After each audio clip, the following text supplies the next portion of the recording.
बिस्मिल्लाहिर्रहमानिर्रहीम। अस्सलाम वालेकुम नाज़रीन, आप देख रहे हैं PC वर्ल्ड न्यूज़। वज़ीर-ए-आला पंजाब सरदार उस्मान बुज़दार की डिप्टी स्पीकर पंजाब असम्बली की रिहाइशगाह पर आमद।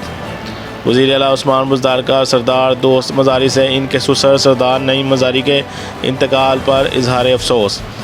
वज़ीर-ए-आला उस्मान बुज़दार का सरदार दोस्त मज़ारी से दिली हमदर्दी का इजहार। वज़ीर-ए-आला उस्मान बुज़दार ने सरदार नईम मज़ारी महरूम की रूह के साल सवाब के लिए फातहा की।